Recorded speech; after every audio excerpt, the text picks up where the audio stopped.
We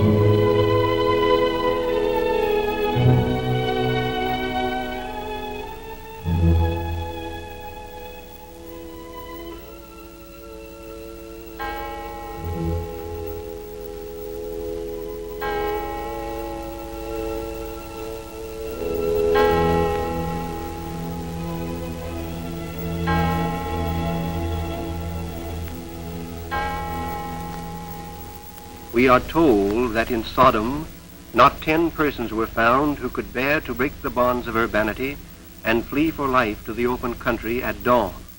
Indeed, even Lot himself compromised and went to Zoar, obviously a suburban location. So it is with misgivings that we seek to direct attention to certain unobtrusive activities going forward at sunrise. To be precise, at 5 o'clock a.m. Eastern Standard Time. At least, we shall have with us the baker, the milkman, and certain others. In higher circles, perhaps the recording angel, counting the sparrows as they flutter from the cedar trees. As for these 2 men here, they have been agog at this time or earlier, 7 days in the week, 52 weeks in the year, all their lives since early childhood. As you have perhaps surmised, these men are farmers.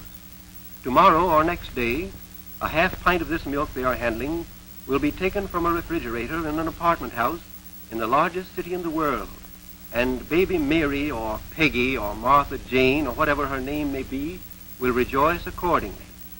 The man who produced this milk is one of 6 million farm operators in this country of ours. These men support directly 30 million persons. They supply food for nearly 100 million more. They supply in the raw raiment for everybody. Each year in due season they plow the soil and plant or sow the seed. And in the long run, the balance of national prosperity turns on the result. If we know how farm products are moving, we can guess the rest. For year in and year out, the index of industry goes up and down with that of agriculture. Thus, we all stand to win or lose according to whether times are good or bad for the American farmer here or there, for the wheat farmer in Oklahoma or Kansas, for that other wheat farmer in the East who harvests his crop from Hagerstown Loam, for the lonesome sheep herder of the high summer pastures of the national forest, the Iowa farmer with the perambulating hay baler, the dairyman of New York or Pennsylvania, the cotton farmer of the Delta or of the coastal plain, the cattleman of the high range country, the Ohio or Michigan farmer who still uses the old-time blade for cutting corn. According to whether fortune smiles on these folks and the millions of others of their kind, fortune smiles on you and me. Perhaps you may not think that the welfare of these remote and widely scattered individuals is any concern of yours, but rest assured it is very definitely your concern if you still eat and wear clothes and hope for a paycheck on Saturday. Your daily bread, for instance, your breakfast toast or wheat cakes, those tender hot rolls you had for dinner, surely the grain that made them was wrung from the soil in the sweat of some farmer's brow. Maybe it grew on Ute Hollow, South 40. Or maybe it grew on Dave Hunter's place. Anyway, it's clear that somebody's bread comes from Dave Hunter's place.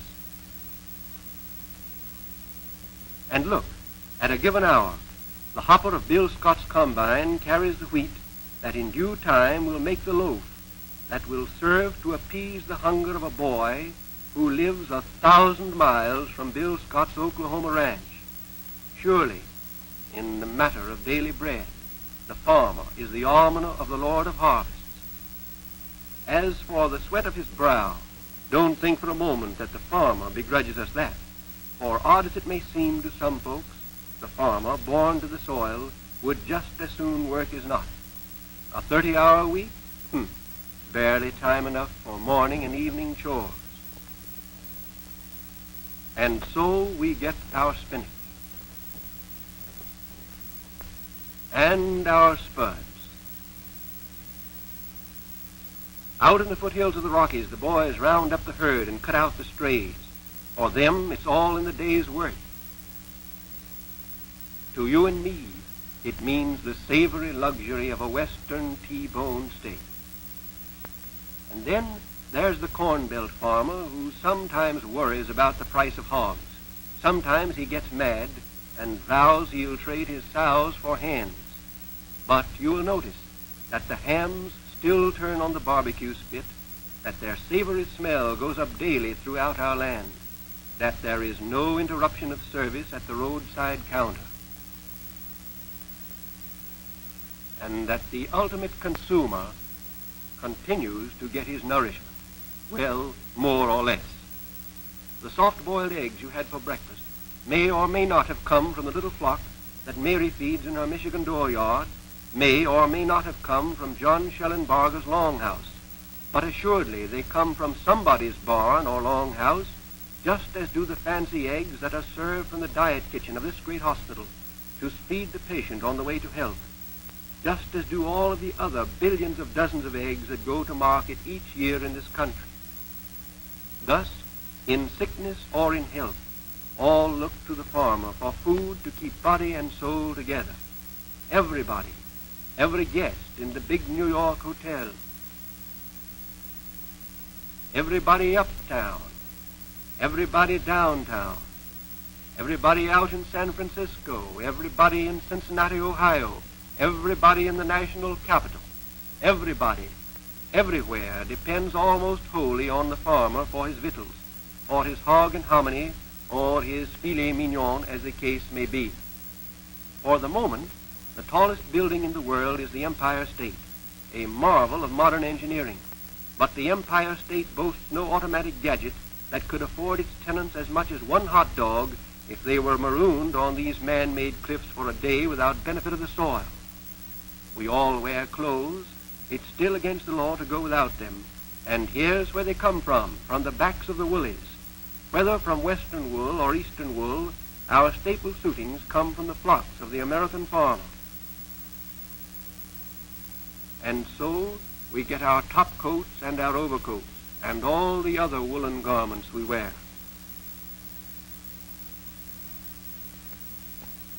From the cotton farm of the South, we get our shirts and most of our socks. And thence the ladies get most of their summer gowns. Thence, too, we get our sheetings, canvas for our tents and sails, fabric for our tires, and a myriad other products. 100,000 persons gathered on the monument grounds at Washington to greet Colonel Lindbergh when he returned from Paris in triumph, and they all wore clothes made from the products of American farms. There were 80,000 people at this Army Navy football game, and who, in all this crowd, didn't wear clothes of wool from some farmer's clip? And not merely for food and raiment, for employment also, millions of us depend on the farm and the farmer. On the cotton farmer, for example, depend the great cotton mills north and south, mills in which almost 500,000 persons are employed when times are good, and all who tend the machines that process the thread, all the weavers who stand at the looms, all look to the cotton farmer for the raw material on which their jobs are based, and out of which must come their pay, out of which, too, must come the dividends of the stockholders of the industry.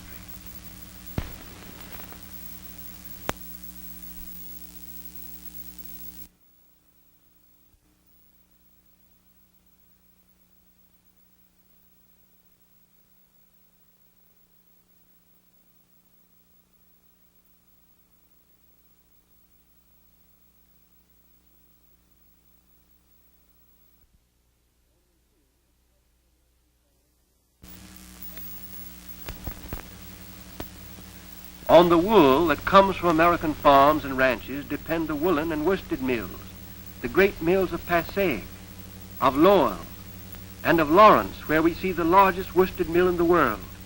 All look to the sheepman for the fleece that feeds the cards and the combs, the spinning mules and the looms, and finally justifies a payroll of over 100,000 workers.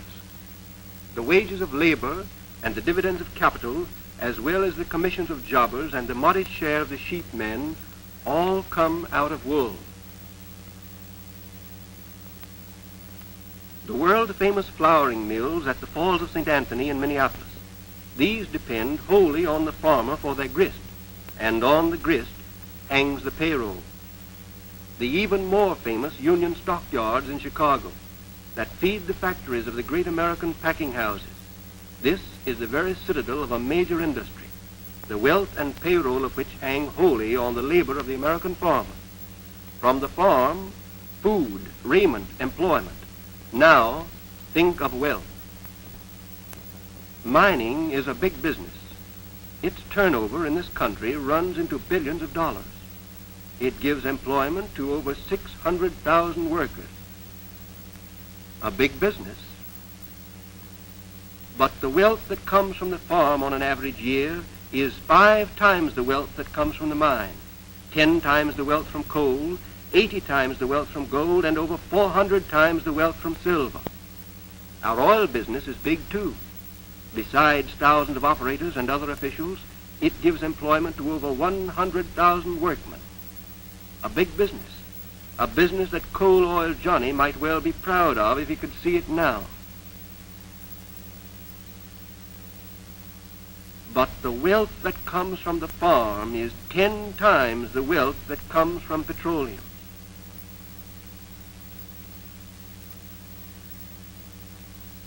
And consider the wealth that comes from the sea, wealth brought up by skipjacks dredging for oysters in Chesapeake Bay, by American fishermen everywhere around our coasts and on the lakes. Our fisheries yield, on the average, $100 million worth of products each year. A pretty big business.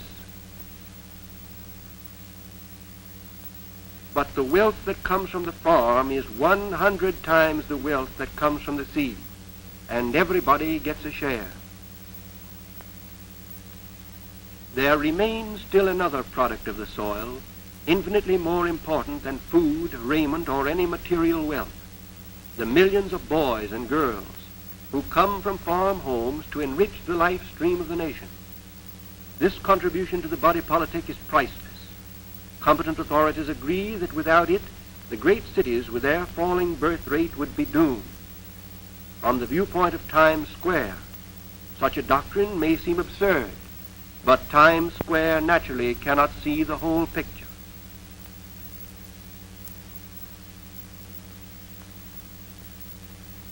No one will believe his own eyes if, for example, he sees the Empire State Building thus issuing from a 12-foot smokestack.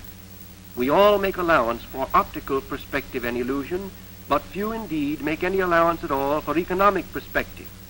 From the viewpoint of Times Square, the problems that are vital on the Jones place are distorted by the aberration of ignorance and prejudice, and Farmer Jones doubtless misjudges the problems of the big city. For few of us can see the other fellow's case as it really is. But mark this, Farmer Jones can worry along somehow without the city, but the city cannot survive as a center of commerce and finance without Farmer Jones. For a civilization to be permanent must be based primarily on agriculture or some other culture in which the family is an economic unit. These words, quoted from Dr. O.E. Baker of the Bureau of Agricultural Economics, have the weight of all history behind them. What other such culture is there? Who meets this specification if not the farmer? Who but these folks who feed and clothe mankind? Surely, no one can doubt that the farm family is an economic unit. Witness the smooth teamwork at harvest time, at threshing time, at any time from dawn to dark, at any season of the year. As for the bearing of these activities on civilization, surely no one who knows his way about in the corridors of time can doubt for a moment that the farm family is the basis of our society, the hope of any future that may be in store for us. They work in close partnership with our Mother Earth, these farmers, a fundamental sort of business, old but never old-fashioned. A business in which everyone is vitally concerned. But to our dairy farmer and his son, all this is an old story. to them and to all their fellow husbandmen the country over. They plow in due season and work down the soil. They sow the seed and hope for rain. And if their skill in husbandry is nullified by nature, by insect pest, by drought, or perhaps by a single torrential rain that floods their lands and ruins their crops, well, that mischance was to have been feared, for it has happened before and will surely happen again. Or if they harvest abundantly and cannot sell the crop for the cost of growing it, well, that too has happened. Doubtless something can and will be done about that.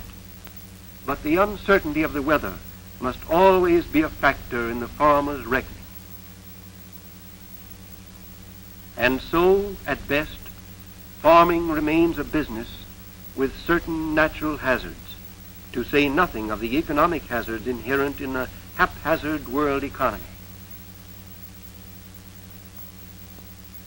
Nevertheless, the farmer goes on with his work early and late, day in and day out, and lives in hope. After all, the roof of the home place still sheds water, more or less. And the supper that waits the men folks when the day's work is over and the chores have all been done, its savor enhanced by a zest such as a man may acquire from a day on the tractor or at the tail of the hay loader. That, ladies and gentlemen, is something to brag about, something to give us pause, something to take to heart for serious meditation, something indeed that might well rouse the envy of kings. Just look at those peas in cream.